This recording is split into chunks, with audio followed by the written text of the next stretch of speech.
Now listen up, here's a story about an Iron Man who lives in an iron world, and all day and all night and everything he sees is just iron, like him, inside and outside.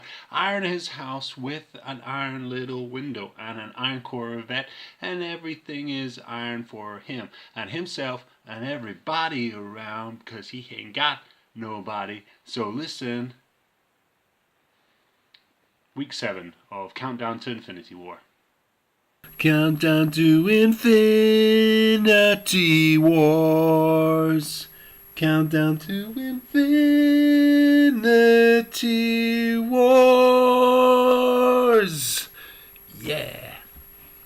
And welcome to Countdown to Infinity War, where I'm watching all 17 Marvel Cinematic Universe movies leading up to the release of Avengers Infinity War, coming out in UK cinemas at the end of April, for the sole purpose of trying to work out whether or not the timeline of the Marvel Cinematic Universe actually really does make sense. Last week was week 6 and we were watching Avengers Assemble, and this week it's week 7 and it's Iron Man 3.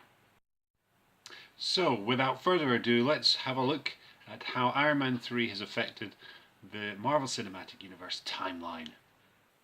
Okay, this is the Marvel Cinematic Universe timeline, and it stands at the moment, and all the way up here is the events of Iron Man 3, which takes place at Christmas 2013. Which is about 3.5 years after the events of Avengers Assemble, which I suppose is enough time to build all those Iron Man suits that he's got. The events of the film actually take place probably over the course of about 4 days, start to finish.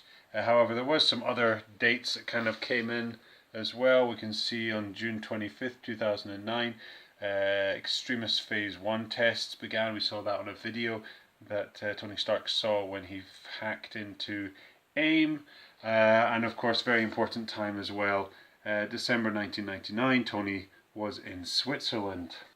This obviously being the date that he first meets Aldrich Killian, Maya Hansen, and very excitingly as well, Yinsen, who I was so excited to see in this film because Yinsen is by far one of my favourite sort of secondary Marvel characters. I think he's very important in the life of Tony Stark. He was basically the one that egged him on and told him, you've got to, become Iron Man, basically. So he's very important in the Marvel Cinematic Universe. He sacrifices himself. Very exciting to see him get a bit of a nod there in Iron Man 3. One other date I'd like to just bring in here as well is in 1946, Agent Carter was invited to head up S.H.I.E.L.D. That wasn't in Iron Man 3, but rather in the Blu-ray extra Marvel one-shot called Agent Carter, which I would highly recommend. It is brilliant. So if you get a chance to see that as well, check that out. It's really good. Now this unfortunately leads me to the rather unfortunate subject of Tony Stark's age. There's been a few sort of hints dropped about how old Tony Stark is in the last 3 Iron Man movies, the most recent one was right at the very end of Iron Man 3, where we see the clip of Tony and Bruce, and they're speaking, and Tony's winding Bruce up, and he says to him that back in 1983 he was 14 years old. And he still had a nanny. That was the sort of last final joke of the film. And it got me kind of thinking about a few other dates, a few other moments in the last 3 Iron Man movies where he had mentioned years and dates from his past. So I decided to, taking that as a fact, 1983, 14 years old, I decided to look back and see if Tony Stark's age actually made sense. So this is what I've worked out. So if he was 14 in 1983, that means in 1969 he was born. Okay, he shows up in 1973 in Iron Man 2 in the City of the Future video, where we see him kind of coming in and taking apart the model that Howard Stark's building. Howard Stark's like waving him off and things. So he must have been about 4 years old in 1973. Newspaper articles in Iron Man 1 then say that he was 6 years old when he built his first V8. Fair enough. And then also in Iron Man 1, Tony comes in and he's speaking to, you know, the sort of army or navy cadets there, and he's taking the mick out of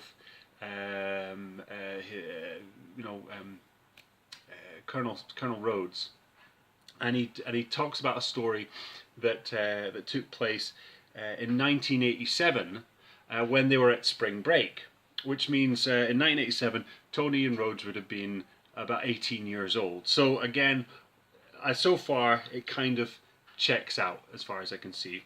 It also said that that he graduated MIT when he was 17, so that must have been 1986. So far everything makes sense.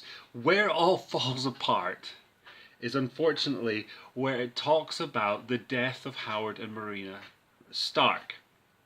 That date, as confirmed in Iron Man 1, is the 16th of December 1991, status report. So Tony Stark, when his parents died, would have been 22 years old. However, in Iron Man 1, it then also mentions that Tony, after his parents have died, took over the company at age 21. Which means, unfortunately, so far the timeline of the Marvel Cinematic Universe, so to speak, doesn't necessarily not make sense. But what doesn't make sense is Tony Stark's age. If he was 22 in 1991 when his parents died, then he couldn't take over the company after his parents had died when he was 21, because he would have been probably 23 or 24. Anyway, it doesn't matter. Does it really matter? I don't know. It does matter. I'm putting a lot of effort into this. It does matter. Well, anyway, so that's our first hiccup in looking at this whole thing. Tony Stark's age doesn't make any sense. Well, thanks very much for coming anyway. Next week we're probably going to be actually watching Thor: The Dark World. It's supposed to be Black Panther, but unfortunately where I live, it usually takes us a couple of weeks to get some of the cinema releases here. It usually comes a couple of weeks after they actually get released. So I can't see it straight away. I will see it as soon as it comes out, but until then we'll just have to hold off. And so next week it'll probably be Thor: The Dark World. But everybody that's going to go and see it, have a great time. Don't spoil it for me, and thanks very much. See you next week.